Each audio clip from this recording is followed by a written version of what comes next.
Avant, quand je faisais des textes, j'avais un peu de la misère je faisais beaucoup de fautes, puis j'aimais pas ça écrire. Les élèves n'ont pas le réflexe de se corriger lorsqu'ils ont écrit des textes et pour eux, écrire, c'est uniquement une tâche scolaire. Donc, on ne peut pas écrire et avoir du plaisir, ça ne fonctionne pas ensemble dans leur tête, là. Donc, ce que je vous propose pour le cours d'aujourd'hui, c'est de voir comment vous pouvez améliorer vos textes en allant ajouter des mots sans faire des phrases qui soient trop longues et trop complexes. Alors, toute l'idée du projet, c'était justement de leur montrer qu'écrire, on peut le faire sur n'importe quel sujet. Alors moi, tout au long des périodes, depuis le début janvier, que les élèves écrivent 2 périodes par cycle et ils écrivent toujours sur ce qu'ils veulent. Donc, j'ai jamais imposé de sujet. Ils n'avaient aucune limite non plus du nombre de mots. Alors, ils écrivaient vraiment comme ils voulaient, ce qu'ils voulaient. Révision, correction, c'est là-dessus aujourd'hui qu'on va travailler ensemble. J'ai choisi de faire écrire les élèves toujours avec les portables pour les motiver. Les portables permettent une chose que le papier ne permet pas. Premièrement, c'est un outil technologique que les jeunes connaissent, ils aiment ça. Et étant donné qu'ils font directement leur brouillon sur l'ordinateur, ils n'ont pas à retranscrire leur texte au propre. C'est la même version, on fait juste corriger à l'ordinateur, donc c'est moins de temps et c'est beaucoup plus motivant pour les élèves. Moi, je n'ai jamais corrigé les copies, donc ils n'ont jamais reçu une copie avec plein de rouge ou avec une note. Les élèves devaient ouvrir l'ordinateur, ensuite aller sur Internet dans un logiciel qui s'appelle Perle, qui est un portfolio électronique. Donc, chaque élève a son portfolio à son nom. L'élève a pu le personnaliser, changer les images, changer les couleurs, et c'est à l'intérieur de ce portfolio qu'il écrivait ses textes directement. Donc, ça se faisait très rapidement, c'était très simple, c'était pas très compliqué. Après une période, là, la plupart des élèves savaient très bien où aller. Déjà, le deuxième cours, ça s'est très bien déroulé. Après leur brouillon, ils se corrigeaient par eux-mêmes une première fois avec le dictionnaire et après, ils passaient leur texte dans Antidote. Et là, ils pouvaient voir, dans le fond, leurs résultats, savoir est-ce qu'ils ont fait moins d'erreurs que la dernière fois. Samuel a toutes fait les étapes, il a corrigé avec Antidote. On n'a aucune détection. Donc, Antidote ne voit plus d'erreurs dans le texte de Samuel. Et il y avait tout un petit côté défi aussi pour les élèves. Il y en a beaucoup qui aiment jouer à des jeux vidéo. Donc, l'idée d'être meilleur qu'Antidote, montrer Antidote, ah oui, cette fois-ci, il va me trouver moins d'erreurs. Ça en a motivé plusieurs, particulièrement les garçons, là. Êtes-vous capable, vous, comme ça, de me repérer tous les noms dans le texte de Samuel? Non. Mais ça tombe bien, parce qu'Antidote, lui, il le fait pour vous. Et Antidote permet, comme je disais, de faire un scan du texte. En quelques secondes, on a le nombre de noms communs, le nombre de noms propres. Fonction. Vous allez aller voir complément du nom. Vous voyez ça, tout le monde? C'est assez gros? Oui. Combien Samuel a-t-il de compléments du nom en ce moment dans son texte? 5. Ce qu'on veut faire, c'est qu'on va essayer d'en ajouter. Ça permet aussi aux élèves d'avoir un portrait très rapide. Il y en a qui se sont rendus compte aujourd'hui, par exemple, qu'ils n'utilisaient presque pas d'adjectifs dans leur texte.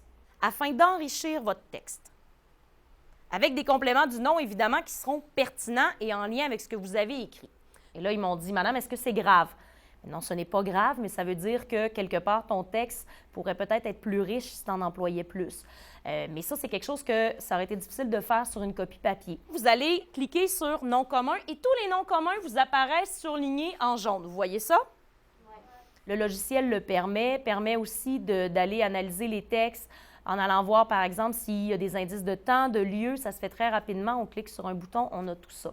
Alors, c'est ce que le logiciel nous permettait, qui était vraiment intéressant là, dans le cadre du projet. Comment je fais pour compléter le mot « moment ». Je me sers beaucoup du logiciel d'Antidote pour faire de la modélisation avec des élèves sur des notions en particulier de grammaire ou encore sur des notions pour améliorer le texte. Est-ce qu'il y a autre chose que je pourrais ajouter au texte pour le rendre plus intéressant, améliorer mon texte? Oui, Ariane? Ben, tu pourrais mettre des titres qui seraient comme plus le fun à regarder, genre comme... C'est un accrocheur. Ouais, c'est ça, accrocheur puis tout, ça serait très cool. bien. Comment je peux me servir du logiciel de correction qu'on utilise pour m'aider à trouver, dans le fond, des compléments du nom? Donc, je me sers de leur... parce qu'ils ont déjà tous en main des textes écrits, c'est l'avantage. Et ce qui est intéressant, c'est qu'on a des textes de toutes les sortes, de tous les types. Et je m'en sers, oui, pour aller sur la grammaire du texte, travailler l'amélioration du texte, soit la syntaxe, la ponctuation. Aujourd'hui, on a travaillé sur les compléments du nom, donc faire une petite révision. Ça permet aussi de réviser quelques notions grammaticales et de les intégrer au texte des élèves après. Qu'est-ce que ça donne au texte, le fait d'avoir ajouté ces compléments du nom? Benjamin, j'aimerais que tu me... C'est plus beau, puis ça intéresse le lecteur à continuer la lecture. Ça devient beaucoup plus intéressant aussi. Pourquoi Antidote? J'aurais le goût de répondre pourquoi pas, mais je répondrais surtout parce que c'est celui-là qui était disponible. Et en ce moment, sur le marché, pas de la publicité, mais je pense que c'est vraiment le logiciel de correction qui est le plus complet, qui nous permet vraiment de corriger un texte, mais d'aller vraiment chercher des notions très particulières. Le logiciel permet en 1 seconde d'avoir un regard sur le texte. Et moi, j'ai expliqué à beaucoup d'élèves, moi, faire ça, ça me prendrait des heures, corriger vos textes de cette façon-là. Le logiciel me le permet. Et l'idée, c'était ils devaient toujours être en action, soit en train de planifier un texte, soit en train d'écrire un texte, de le réviser, le corriger. Donc là, on va travailler sur les compléments du nom. Et moi, ça me permet aussi de travailler avec des élèves en individuel et d'aller chercher des notions de leur texte. Par exemple, tous les verbes accordés, on les a à l'écran en 1 seconde. Et à ce moment-là, ça me permet d'aider l'élève en particulier qui a des difficultés avec l'accord du verbe. On va dans le dictionnaire des co-occurrences, je vais juste ici. Et là, on va essayer d'aller voir qu'est-ce que le dictionnaire vous propose pour compléter votre mot. On va y aller avec le sol. Je veux que tu me trouves quelque chose d'intéressant avec ça. Tu l'as. Tu cliques dessus. Tu cliques sur le mot avec le bouton droit de la souris. Et ça devrait remplacer par ou l'histoire médiévale fantastique de Thomas. Super. Toi, ma vie familiale. Aurais-tu quelque chose d'autre que tu pourrais mettre pour compléter? C'est-tu ma belle vie familiale? Et là, après, ce qu'on va faire, dans le fond, c'est qu'on va aller voir si vous avez, en améliorant votre texte, tout à l'heure, quand on va aller voir le nombre de compléments du nom que vous avez, vous allez en avoir plus. OK? C'est sûr qu'au début du projet, on a dû passer quelques périodes. J'ai eu le conseiller pédagogique en informatique là, qui est venu nous aider pour s'assurer que les jeunes, justement, savaient comment utiliser les ordinateurs. On pense qu'ils les utilisent beaucoup, donc ils sont très bons avec ça. Mais c'est surprenant de voir qu'enregistrer, copier-coller, c'est des notions là, qui n'étaient pas tout à fait acquises pour tout le monde.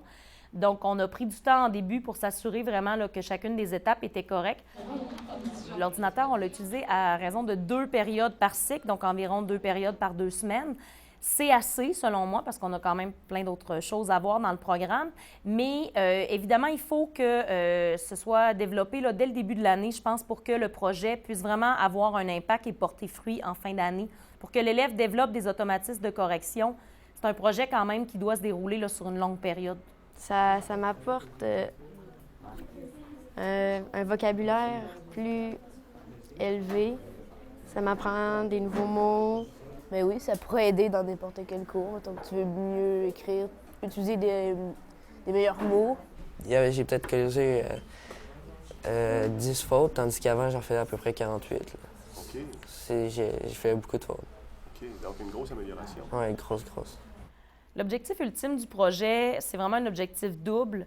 C'est de montrer aux élèves, en fait, développer leur motivation à écrire et, dans un deuxième temps aussi, les aider à se corriger plus facilement, à apprendre leurs erreurs. Quels sont leurs types d'erreurs qui reviennent le plus souvent dans le but qu'ils les aient en tête quand ils ont à produire un texte et qu'ils n'ont pas accès aux outils informatiques? Dans ma tête, quand j'ai une faute, qu'Antidote me corrige, dans ma tête, ça reste là, puis je ne fais plus cette faute-là. Donc, mon élève, lorsque ça fait 3 fois 3 textes qu'il fait corriger par Antidote et que chaque fois, Antidote lui dit que son gros problème, c'est l'orthographe, moi, j'ose espérer qu'à un moment donné, quand il va produire un texte papier, il va penser à aller se corriger de cette façon-là. Avant, je corrigeais pas, mais maintenant, je prends le temps de faire mes étapes de correction. Moi, je leur ai dit, l'outil électronique vous permet de savoir où sont vos erreurs pour que quand vous allez arriver avec votre copie papier, vous ayez en tête ce que Antidote vous a dit. Et si Antidote vous a dit, oh, attention, ponctuation, beaucoup d'erreurs, l'élève devrait techniquement prendre conscience de ça et faire un petit peu plus attention à sa ponctuation, par exemple, lors d'un examen. Tu vas un peu plus loin que ce que tu connais d'habitude. Au primaire, on nous a souvent habitués, genre, tu prenais ta phrase puis tu la corrigeais, c'était juste ça, mais tu n'allais jamais voir s'il fallait que tu l'enrichisses un peu plus ou n'importe quoi. Puis là-dessus, ça le fait automatiquement, puis c'est vraiment super le fun. Il y a des élèves pour qui ça a été plus facile de prendre conscience de leurs erreurs et j'en vois qui, c'est intéressant de voir que de texte en texte, des élèves se posent la question et se disent « Oups, faut que je fasse attention à tel type de faute ». Mais grâce à Antidote, ça m'a aidé. Je pouvais trouver mes mots, les mots que je cherchais sur le dictionnaire. Mais ce que j'ai vu surtout, et ça, été palpable dès le premier cours, c'est la motivation à écrire qui a augmenté. J'ai des élèves qui, après le premier cours, sont revenus le lendemain en me disant « Madame, j'ai fini mon texte à la maison ». Donc, comme ils avaient accès au portfolio électronique de la maison, il y en a qui ont continué à travailler et j'en ai qui ont produit des textes fantastiques. Bonjour, je vous en prie, lisez ceci. Mais ne vous attendez pas à une histoire à l'eau de rose avec de la joie et de l'amour, car ce n'est pas le cas. Moi, j'ai découvert des élèves, le style d'élèves, le style d'écriture de certains élèves que je ne pouvais pas trouver avec seulement les textes scolaires que je leur demandais dans le cadre des évaluations. Si, par malheur, je devais aller faire des commissions pour ma mère malade et que les gens me voyaient, ils ne se gênaient pas une seconde de me crier des bêtises.